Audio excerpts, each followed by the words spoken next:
دوستو یہ مہینہ سال کے بعد پھر ہمارا مہمان ہوا ہے۔ کسے معلوم کہ یہ آئندہ سال بھی ہمیں نصیب ہو یا نہ ہو۔ ہمیں چاہیے کہ اس مہینے کے ہر عشرے میں اپنے آپ کو اللہ کے حضور مجرموں کی طرح پیش کر دیں اور دوسرے اور تیسرے عشرے کا انتظار کیے بغیر احکامات الہی کے پیروکار بن کر اطاعت رسول صلی اللہ علیہ وآلہ وسلم کا ثبوت پیش کریں کہ یہی رمضان المبارک کا تقاضا ہے، جو ایک مرتبہ پھر ہمارے لیے بخشش کا سامان لے کر آیا ہے۔ اللہ سے دعا ہے کہ وہ اسی عشرے میں امت مسلمہ پر اپنی رحمتوں کی بارش کر دے اور آخرت میں اس گناہگار امت کو بخشش فرما دے۔ آمین ثم آمین۔ دوستو دعا کی طرف بڑھتے ہیں، اور دعا کی طرف بڑھنے سے پہلے میں آپ کو بتاتا چلوں کہ اس مہینے میں زکوٰۃ اور فطرانہ بھی ہم نے ادا کرنا ہوتا ہے۔ اس کے بارے میں ابھی اپنی آنے والی نیکسٹ ویڈیو میں آپ کو بتاؤں گا۔ آپ سے ریکویسٹ ہے کہ آپ نیکی کی بات کو پھیلائیں اور دوسروں تک پہنچائیں۔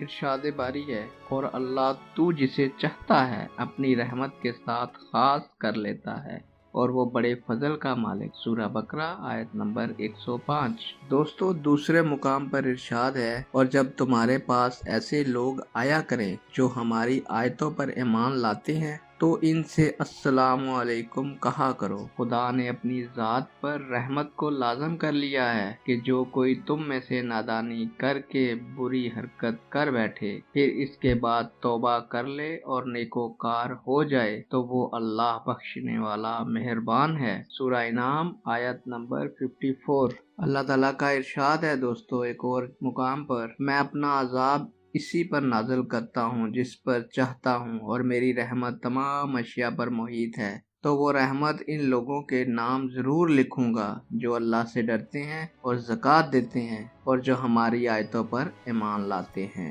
سورہ الاعراف آیت نمبر 165۔ دوستو ہر جاندار کے زندہ رہنے کے لیے کچھ آسائشیں ضروری ہیں۔ ان میں ہوا، پانی، روشنی اور حرارت سر فہرست ہیں۔ حرارت سورج اور چاند کی روشنی کی شکل میں ہمارے لیے موجود ہیں۔ اگر یہ نہ ہوتی تو آج پوری دنیا میں گھٹا ٹوپ اندھیرا ہوتا۔ فصلیں کیسے پکتی، پھولوں اور پھلوں میں مٹھاس اور خوشبو کہاں سے آتی۔ یہ ضروری اشیاء کارخانہ قدرت سے ہمیں بلا قیمت مہیا ہیں، جو ہم پر حق تعالیٰ کی رحمت ہے۔ یہ رحمت بلا تخصیص مومن و کافر سب کو یکساں مہیا ہیں۔ ایک حدیث میں آیا ہے، اللہ کی رحمت کے 100 حصے ہیں، یہ اس کی رحمت کا ایک حصہ ہے کہ جس سے مخلوق ایک دوسرے پر رحم کرتی ہے۔ وحشی جانور اپنے بچوں سے شفقت سے پیش آتے ہیں، اس نے اپنی رحمت کے 99 حصے اپنے پاس رکھے ہیں۔ رحمت کا یہ سلوک انسانی زندگی کے لیے صرف دنیاوی تھا۔ آخرت چونکہ دارالجزا ہے، اس لیے وہاں معاملہ اس کے بالکل برعکس بھی ہو سکتا ہے۔